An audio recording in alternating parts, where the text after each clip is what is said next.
et bienvenue à votre grand magazine Show Diplomatique qui reçoit pour vous ce soir le représentant du PAM, Programme Alimentaire Mondial, ici en République démocratique du Congo.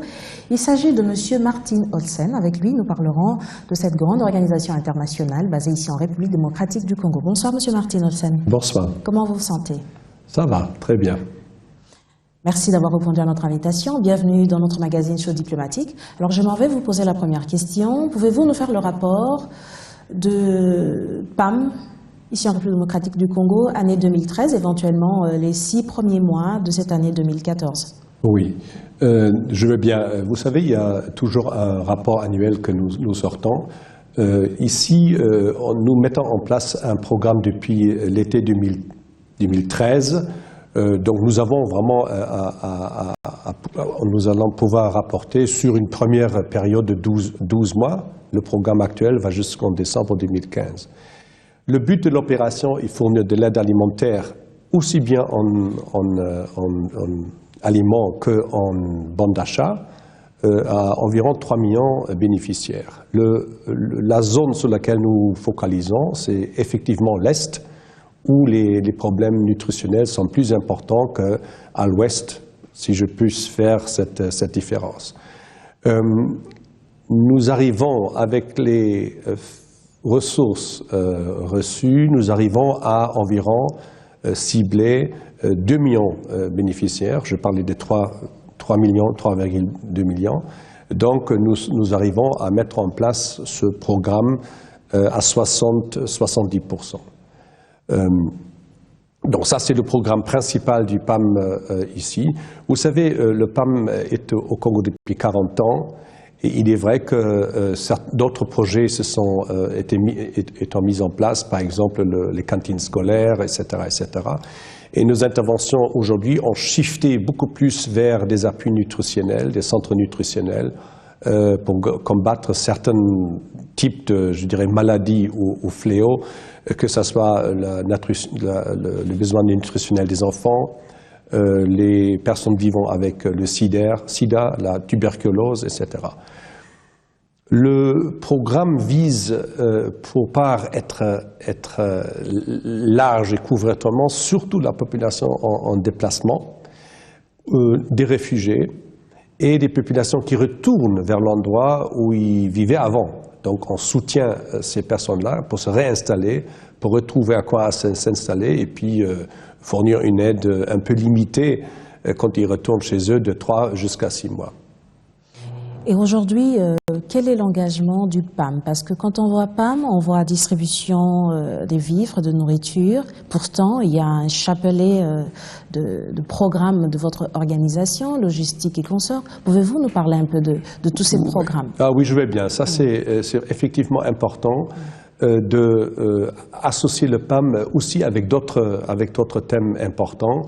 Le plus emblématique, c'est peut-être le UNHAS, donc nos 4 avions qui transportent les humanitaires partout ici en RDC. Par mois, nous transportons environ 3000 passagers.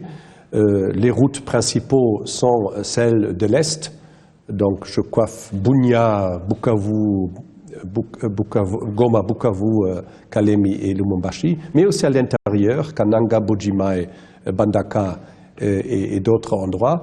Et je crois que ça c'est important parce que ça fournit un service très important aux humanitaires pour exécuter leurs projets.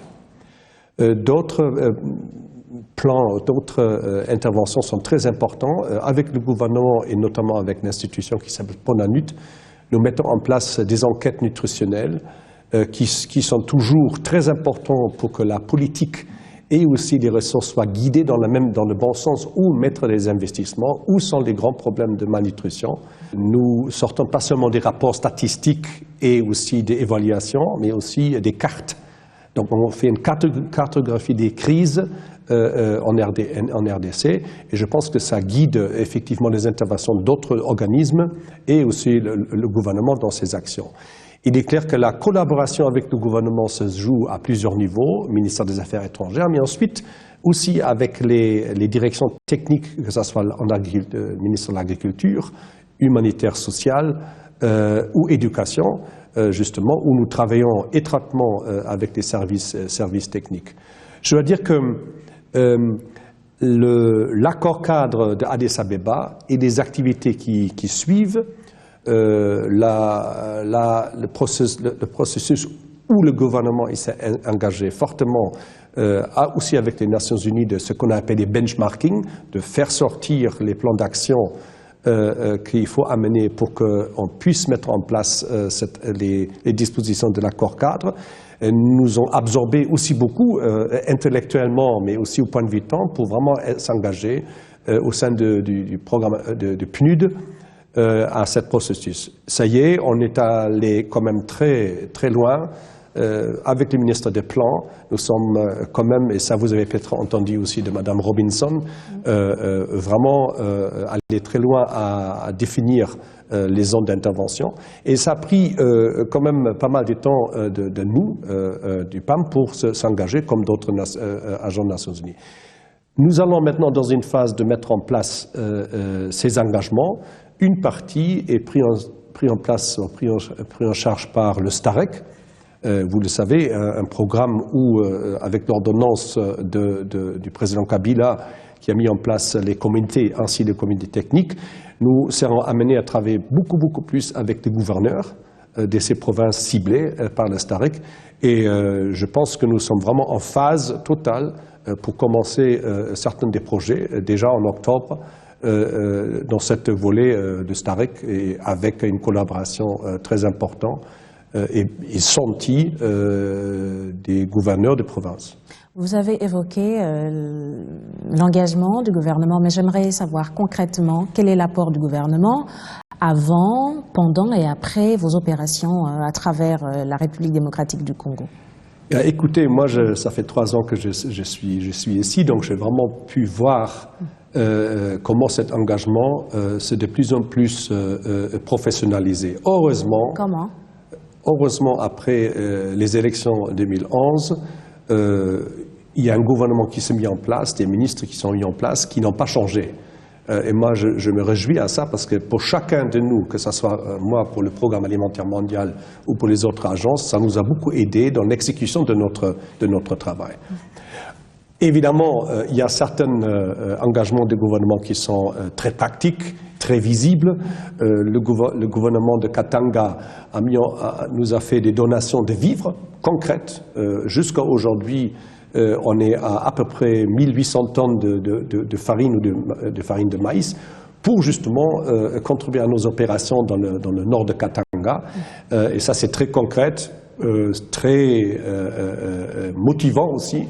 Et nous avons évidemment mis ça vraiment très haut dans nos résultats obtenus ici dans le Congo.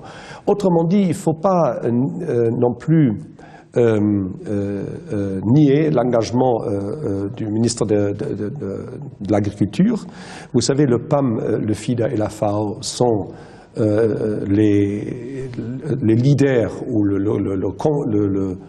assurent le secrétariat du groupe thématique 15, qui est agriculture, où nous jouons les liens entre les ministères et les donateurs. Donc ça, c'est une activité très importante, pour laquelle d'ailleurs les 3 organisations que je viens de vous citer ont reçu un prix lors d'une cérémonie en juin, même à Rome, pour leur engagement vis-à-vis du gouvernement et au sein de cette volet qui est très fortement développement et peut-être pas lié à la crise. En ce qui concerne le ministère de l'Éducation, nous sommes vraiment en phase avec eux pour mettre à bien, pour sortir de support alimentaire urgence de cantines scolaires, mais aller plutôt dans un programme de la République et amener un programme de l'État pour que les cantines scolaires, surtout en école primaire, se font et soient organisées. Des projets pilotes sont formulés, sont presque financés. Et je pense que le PAM va fortement vouloir s'engager là parce que nous avons cette pratique. Je veux dire que l'équipe qui travaille avec nous est une équipe forte, motivée et a une compréhension de la situation sur le terrain. Donc, encore une fois, un bon exemple comment on est en phase, en planification, et puis on attend la phase où on va recevoir les fonds, on va amener des experts, et on va élargir le programme que nous sommes en train de mettre en place. Puisque vous êtes satisfait de collaborer et de travailler avec cette équipe gouvernementale, bientôt nous attendons un nouveau gouvernement, ça ne va pas déranger vos calculs? Je ne pense pas. Je crois que la motivation est là et comme souvent, le niveau technique, direction, tous les ministres ont besoin de leurs techniciens, leurs ingénieurs et je pense que nous n'aurons pas un problème là. Je crois aussi que même que le Congo soit encore dans un certain sens très centralisé, si je puis dire, il y a des gouverneurs ou des provinces qui en sortent avec une indépendance, si vous voulez, dans leur vision, que ce soit le gouverneur de Oriental à Kisangani, celui de Nord Kivu, Sud Kivu et aussi le Katanga. 4 exemples de gouverneurs ou de gouvernements provençaux qui sont très engagés et apprécient notre apport technique et notre apport dans la planification, conceptualisation et aussi à chercher des fonds pour mettre à bien des projets. Alors, lorsque vous organisez des distributions des vivres dans les parties ciblées, les parties qui ont été beaucoup plus victimes des exactions de la guerre, il y a toujours un slogan pour communiquer. Je suis là dans le concept marketing communicationnel. Il y a quelques années, c'était une cuillère, une tasse. Et aujourd'hui, quel est le slogan du PAM? Aujourd'hui, c'est vrai que, vous savez, le secrétaire général des Nations Unies a décrété le Zero Hunger Challenge, donc zéro faim challenge dans le monde. Et il est vrai que c'est bien ce que vous dites, on est passé de la cuillère à la petite tasse rouge. Aujourd'hui, c'est le Zero Hunger Challenge et nous sommes 100% souscrits à ça. D'ailleurs, toute notre stratégie est maintenant soutient cette Zero Hunger Challenge. Est-ce que ce n'est pas utopique quand même? Je pense qu'il est utopique si vous voyez les chiffres. Si on dit qu'1 milliard de personnes sur Terre sont en insécurité alimentaire et nous, on arrive tout juste à alimenter 100 millions, nous sommes en train de travailler sur juste 10%. Je suis d'accord. Mais aussi bien que vous avez des problèmes de la faim dans les zones où on n'en croit pas, regardez les conflits que nous avons aujourd'hui en Irak, en Syrie, en Centrafrique, donc des conflits qui s'ajoutent, il y a quand même des progrès que nous avons dans la souche qui est la plus pauvre, la plus difficile à atteindre et la plus pauvre dans le sens aussi des ressources. Je pense que c'est ça qu'il faut voir. C'est toujours une relation entre les chiffres, comme vous dites, utopiques, et là où nous sommes ciblés avec nos interventions. Donc je crois que les interventions que le PAM fait, et d'ailleurs d'autres qui sont dans l'ensemble, vont pouvoir atteindre au moins les souches les plus pauvres et plus vulnérables. Vous savez, c'est pas seulement la nourriture, mais c'est aussi la santé, l'éducation, tout ce qui joue comme un package, et c'est ça que je dis toujours ici.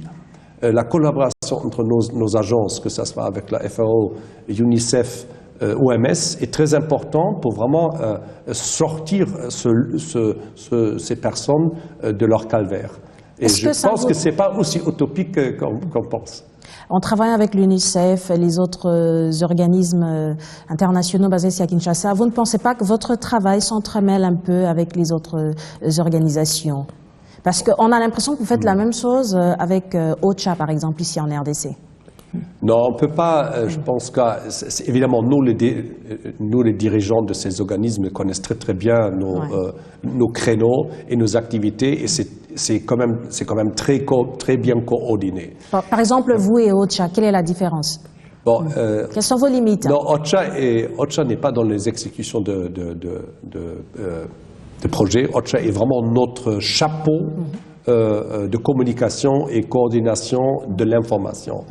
OCHA travaille en support au coordinateur humanitaire, M. Moustapha Soumaré. Exactement. Donc c'est plutôt un organisme qui met de l'ordre, laissons-moi dire comme ça, qui fait une espèce de mapping pour que effectivement une doublure ne se fait pas. Et je crois que ça c'est très important parce que pendant que nous travaillons beaucoup dans l'urgence, la doublure peut aussi venir des activités développement. Donc il faut faire effectivement un peu attention que nous ne commençons pas dans la province de Maniema un projet soutien aux déplacés et en même temps il y a un projet développement rural. Il faut que ça soit coordonné. Donc je vois plutôt, c'est là qu'il y a un problème où nous devrons mettre de l'ordre ou s'organiser mieux avec les activités que le gouvernement va développer depuis le STAREC. Ça, c'est surtout Nord Kivu, Sud Kivu oriental. Nos activités propres que nous voudrions coordonner et des activités que le donateur sponsorise de leur façon. Et donc, j'espère que ça soit dans le OCHA et le gouvernement, ainsi que le groupe de donateurs qui se regroupe sous le sigle GCP, que nous arrivons à quand même se distinguer et être clair qui fait quoi.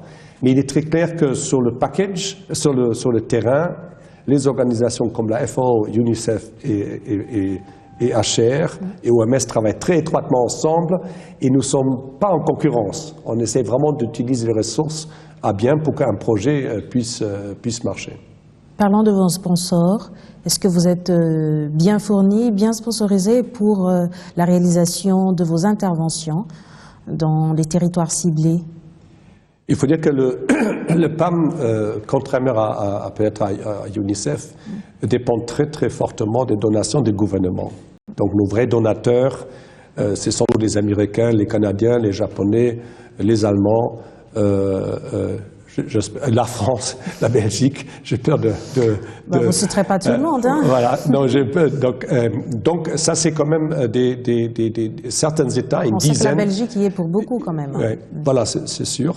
Il y a une dizaine qui sont traditionnellement intéressés au Congo et qui ne nous ont pas lâchés, même s'il y avait des crises en Afrique centrale, Syrie et d'autres. Et on est très content parce qu'on est déjà cette année à un niveau de ressources qui est tout près de 70%, ce qu'on avait prévu avoir en juillet. Donc j'espère que d'ici peu, on arrivera à dépasser les 70% et aller peut-être ajouter encore 10 ou 15 jusqu'à la fin de l'année pour qu'on puisse faire les opérations.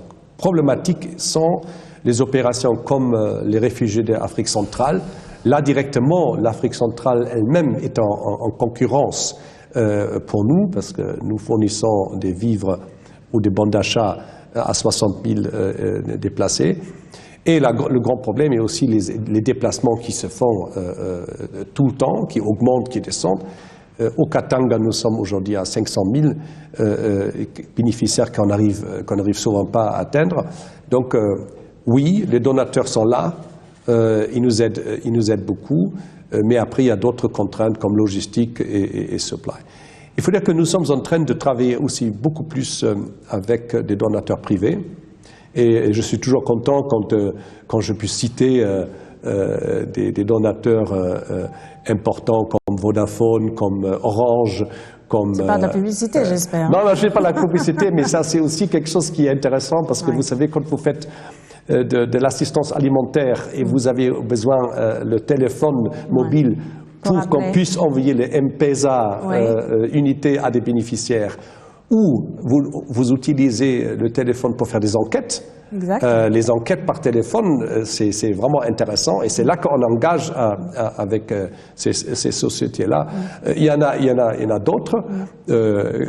UPS Atlanta, le courrier américain, nous a donné pour un projet logistique à fournir des charrettes et des vélos pour soutenir le transport local en Équateur et au Katanga, parce que vous voyez bien au Congo, il y a toujours le vélo qui sert quand même à transporter massivement les marchandises. C'est un grand moyen Et ça a beaucoup plu de transport.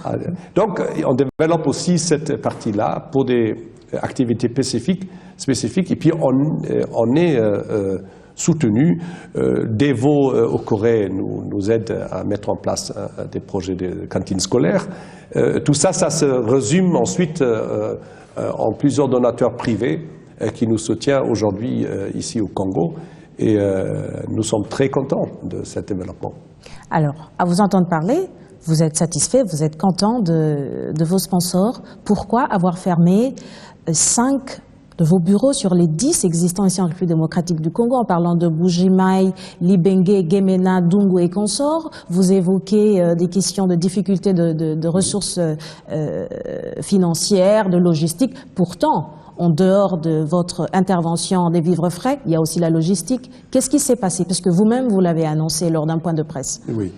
Non, ça c'est vrai. Je pense que il était nécessaire que le PAM, avec les ressources restreintes, se refocalise sur des groupes vraiment bien ciblés. Je viens citer les réfugiés, les gens qui reviennent sur le lieu et des déplacés internes, et les interventions nutritionnelles. Donc il fallait mieux cibler, très focaliser sur des régions, que se disperser à des très grands coûts partout en RDC.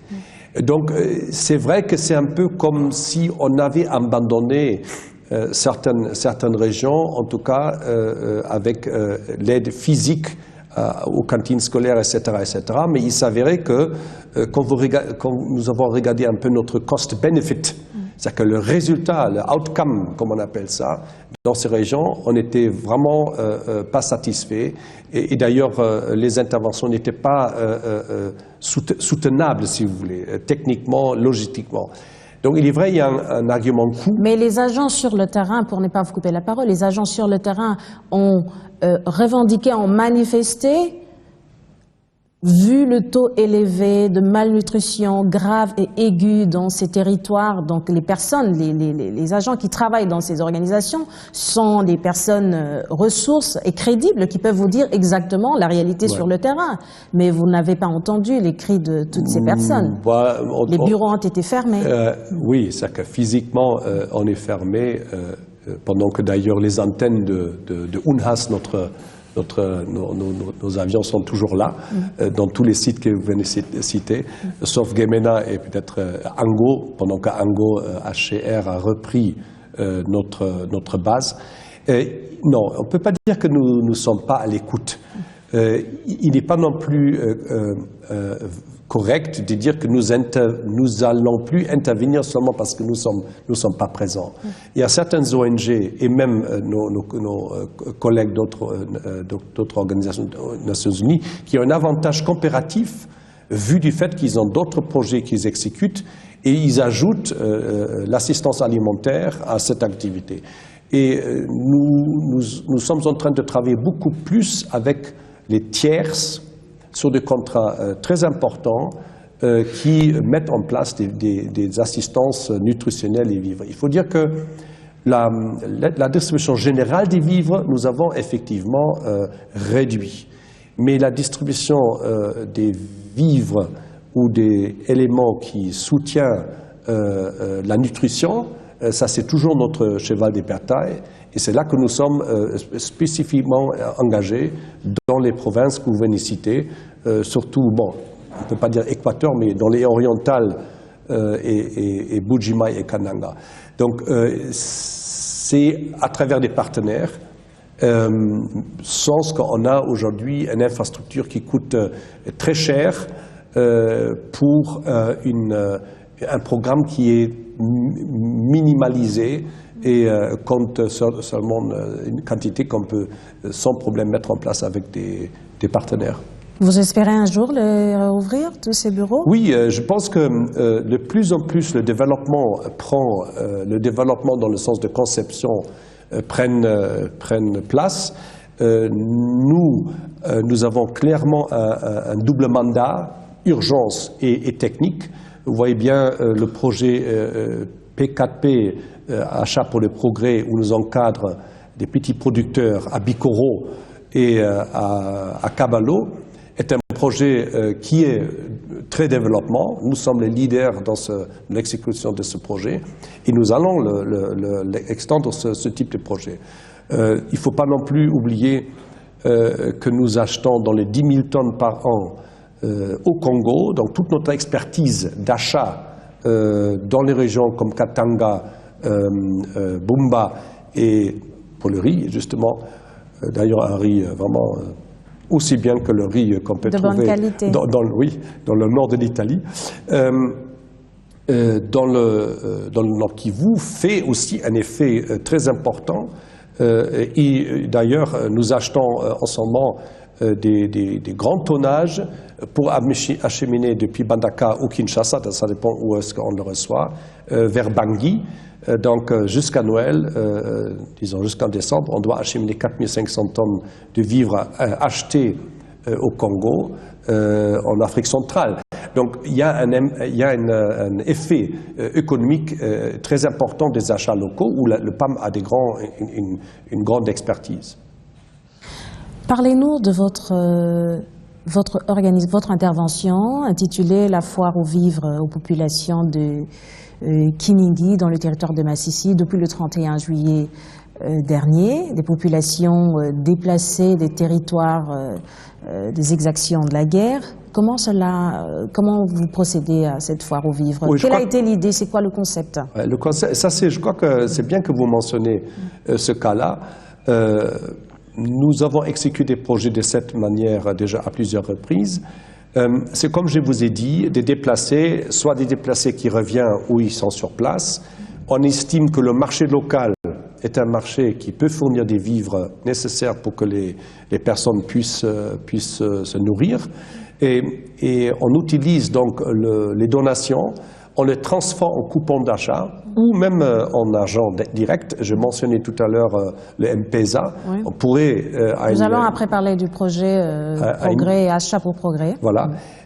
Où nous fournissons de l'argent ou des coupons d'achat pour que le bénéficiaire lui-même cherche à se ravitailler auprès des stands, auprès des commerçants. Il est clair que le réseau que vous devrez créer est un réseau de confiance entre vous et le vendeur, parce que le vendeur reçoit un coupon. Donc il doit savoir que derrière, il sera payé la contre-valeur du coupon. Donc ça, c'est une. La communication passe très bien parce qu'on arrive même à négocier et fixer les prix pour qu'il n'y ait pas soudain une inflation ou un surcoût proposé à nos bénéficiaires contre les coupons. Donc ça marche extrêmement bien et vraiment localement accepté et tout le monde en profite et les produits qui sont donnés aux bénéficiaires sont beaucoup plus adaptés, si vous voulez, et ils arrivent à temps. Parce que comme je vous ai dit, les contraintes logistiques font que des fois on est en retard et nous ne pouvons pas répondre. D'ailleurs, cette intervention, pour y arriver à accéder à ces bénéficiaires, on a attendu deux mois avant qu'on a pu intervenir et mettre en place ce projet.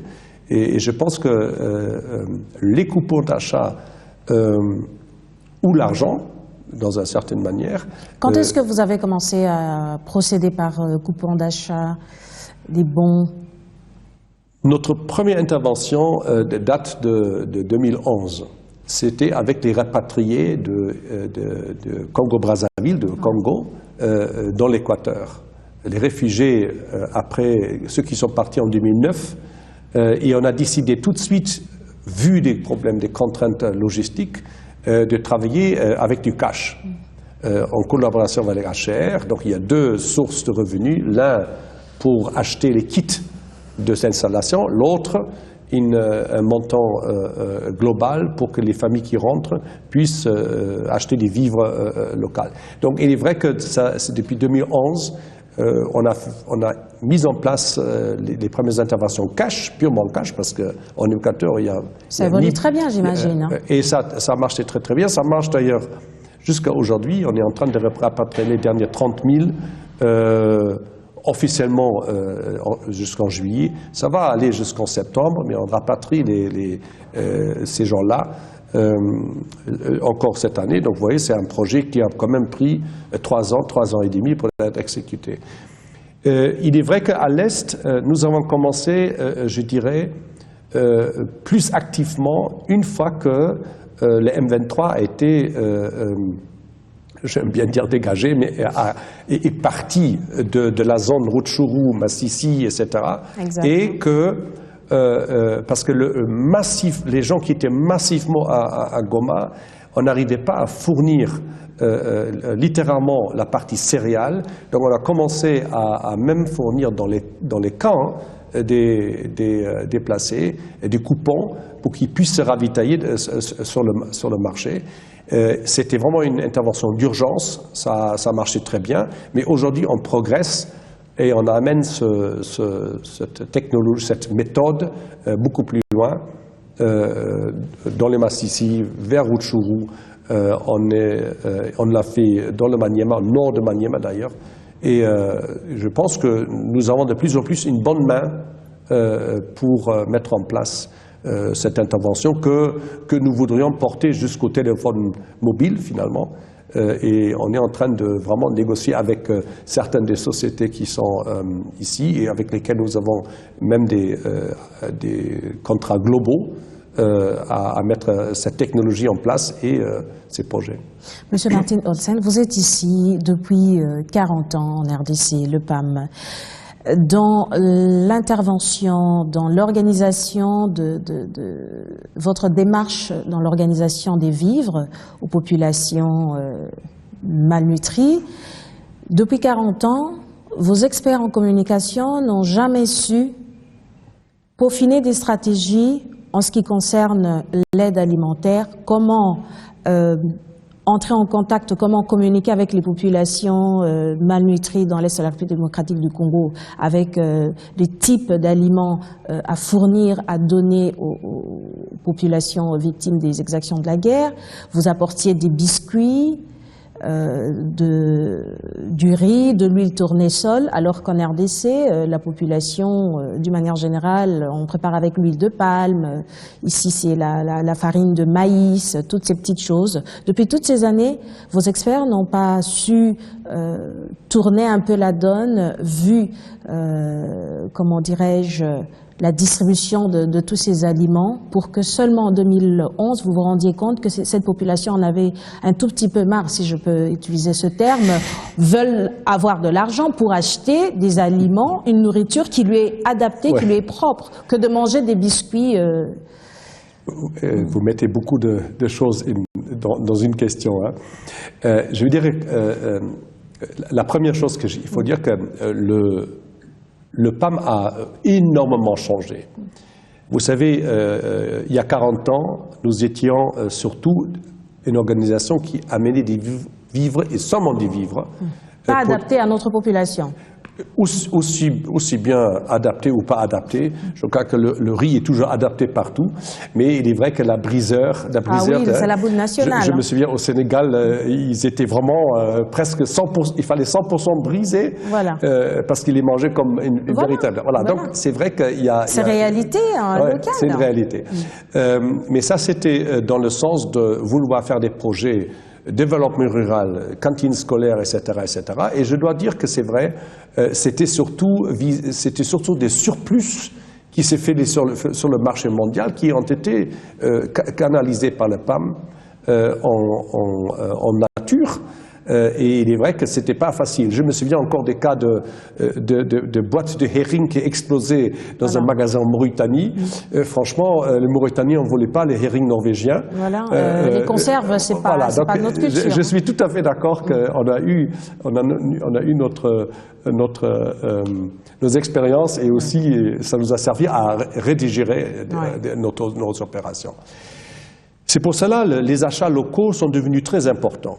Les achats locaux sont devenus très importants. On a développé ça, surtout dans le Sahel, donc les endroits où on ne peut pas facilement acheter les denrées de base, comme le sorgho. Et ça nous a permis de vraiment s'ouvrir énormément à des achats locaux comme ici au Congo, farine de maïs, haricots et le riz. Cependant, il faut dire qu'il y a deux problèmes majeurs. Un, c'est le coût. Parce qu'il est vrai que pendant que vous êtes obligé de pousser le donateur de vous donner des cash, et beaucoup de donateurs se sont alignés, vous êtes quand même obligé de faire une comparaison de coûts. Et il est vrai, l'huile végétale malaisienne est beaucoup moins chère que l'huile qu'on peut acheter ici, fabriquée ici. Ça, c'est un problème qu'il faut surmonter et nous y en travaillons. Il est vrai que les produits manufacturés comme de l'huile végétale, normalement, est difficile d'acheter ici, sauf si on achète des petites quantités qu'on veut utiliser immédiatement pour une intervention. C'est beaucoup plus facile d'ailleurs pour les biscuits nutritionnels qui sont vraiment les moyens de notre première réponse. Avant que vous arrivez. Donc ça, c'est quelque chose qu'on pourrait faire facilement. D'ailleurs, nous sommes en discussion avec certains de ces fabricants. Le grand problème est en fait le codex alimentaire. Le codex veut que vous avez un certain niveau de qualité dans les aliments que vous achetez. Et malheureusement, tout en ayant des discussions avec les fabricants de l'huile de palme et leur fabrication, nous arrivons pas à ce niveau-là. Et c'est pour cela, surtout pour les produits manufacturés comme l'huile, nous achetons pas ici dans les grandes quantités, tout en disant que le prix est toujours un peu difficile. Je vous cite un autre exemple, c'est le massasso de l'Est. Très bon, je crois que tout le monde a mangé ça dans sa vie ici. D'ailleurs, c'est très bon. Mais le niveau de fabrication et le niveau de technologie a besoin surtout un support technique de la part du PAM pour que ce niveau de production et aussi la qualité des produits soit un produit qu'on peut transporter, qui peut durer dans un magasin pendant quelques mois et être distribué. Parce que vous savez, il est fabriqué localement et il est mangé immédiatement. Donc la partie transport et stockage pour une distribution plus tard n'est pas assurée. Donc c'est pour ça. Et puis c'est un produit quand même cher.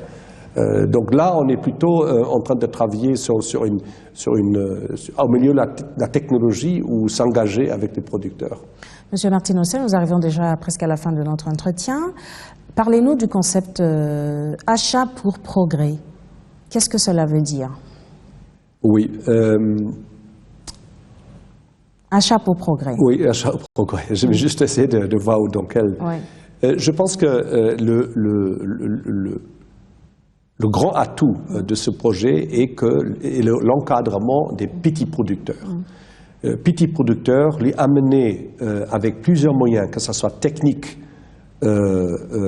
formation sur la qualité des vivres, l'alphabétisation qui est d'ailleurs un volet très important de cette, et l'organisation des OP, des organisations paysannes, à se regrouper et à produire un produit qui se vend sur un marché et qui a, à travers sa qualité et à travers les quantités qui sont mises ensemble, qui trouvent un marché, même en exportant depuis Bikoro, par exemple, vers Kinshasa. Nous mettons en place ce projet à Kabalo, ce type de projet dans la région de Kabalo depuis 3 ans et la région de Bikoro depuis 2 ans et demi. Ça marche fort bien parce que aussi l'appropriation de ce projet par les paysans est très forte et notamment, je dirais, les femmes sont les plus engagées. Les femmes sont plus jeunes. D'ailleurs, dans les classes d'alphabétisation qu'ils apprennent certaines choses, le calcul, l'écriture, etc., c'est les femmes qui sont dans les classes à 90%. Et c'est eux qui sont finalement aussi responsables du contrôle de qualité et d'autres. Donc je veux dire que l'approche est très bonne. Nous sommes pratiquement l'organisateur, le gestionnaire derrière tout ça, donc l'encadreur.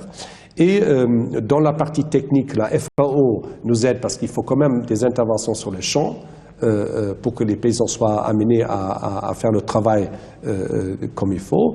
La FAO connaît les semences, connaît le droit coutumier, etc., etc. Et il y a un ou deux ONG, ça dépend de quelle région, qui nous aident pour les programmes de formation. Ou même le PAM, puisque c'est notre produit, si vous voulez, on achète aussi une bonne partie de cette production pour nos opérations. Donc vraiment, c'est un projet intégré qui est facilement à répliquer. Et je crois que les donateurs, notamment la France et la Belgique, ont vraiment vu que cet investissement est important et ils nous accompagnent depuis 4 ans maintenant, ces deux donateurs, dans ce type de projet. Très bien, une dernière question. Vous êtes axé beaucoup plus à l'est de la République démocratique du Congo dans la majeure partie de vos interventions, mais il y a aussi une réalité ici, dans la capitale à Kinshasa, où il y a un taux élevé de malnutrition sévère et aigu ici dans la capitale. Avec l'avènement des refoulés de Brazzaville, nos populations qui sont presque entassées dans des camps dans les périphériques de la capitale, est-ce que l'intervention du PAM n'a pas un tout petit peu bouleversé ses calculs, son programme, ses changements, puisque votre représentation ici à Kinshasa, donc les réalités de Kinshasa vous dépassent? Est-ce que vous ne pouvez pas intervenir dans la capitale, puisque dans vos contrats, c'est l'Est de la République démocratique du Congo? Non, je pense qu'il y a deux décisions que nous avons prises. On a dit que nous n'allons pas intervenir ici avec l'assistance alimentaire, mais avec une assistance technique. On a fourni, par exemple, des tentes mobiles pour que les gens puissent loger ou ça soit utilisé pour l'empiler des matériaux. Et on a décidé au même temps que nous allons fournir des vivres au moment que les personnes arrivent, on ne peut pas dire à destination, mais arrivent au hub de destination. Okay. Comme une partie qui venait de l'oriental, d'Équateur, je m'excuse, et nous avons fourni donc les vivres à partir de Bandaka. C'est-à-dire qu'ils sortaient du bateau ou de l'avion, et c'est là que nous avons intervenu. Donc ça, c'était un peu stratégique, okay. Parce que nous avons dit qu'ici, il y a le gouvernement, il y a la Caritas, il y a d'autres ONG, il y a les commerçants. Et une grande ville comme Kinshasa peut quand même mobiliser à quoi à donner. Et puis je trouve que le gouvernement a très bien joué son rôle en prenant la responsabilité et avait vite compris qu'il fallait plutôt demander au PAM de faire le deuxième tir une fois que la population déplacée arrive à destination ou au hub de destination. Et c'est ça qu'on a pris au très sérieux. Donc, avec nos moyens que nous avons à Bandaka, où nous avons un bureau important, nous avons fait cette assistance à partir de là. Donc, une décision vraiment prise un peu stratégique, mais je pense que ça nous a amené quand même à faire une bonne opération à Bandaka sur les refoulés de Congo-Brazzaville. Et vous pensez que vos bénéficiaires sont satisfaits de toutes vos interventions, d'une manière générale, en RDC? Vous savez... Le grand problème, c'est comme vous allez au restaurant, vous n'allez pas seulement manger du riz. Donc le problème pour nous aussi, c'est amener la ration alimentaire qui convient. Vous pouvez imaginer si vous avez les céréales, les légumineuses, de l'huile, les sels, etc., qui fait votre ration. Nous avons, avec les différents fournisseurs, etc., des problèmes de des fois amener une ration complète. Et ça veut dire que le bénéficiaire est amené à compléter. Et c'est des fois compliqué. Alors, il reçoit de l'huile végétale, et ça c'est le pire d'ailleurs, il reçoit l'huile végétale et qui fait quoi avec?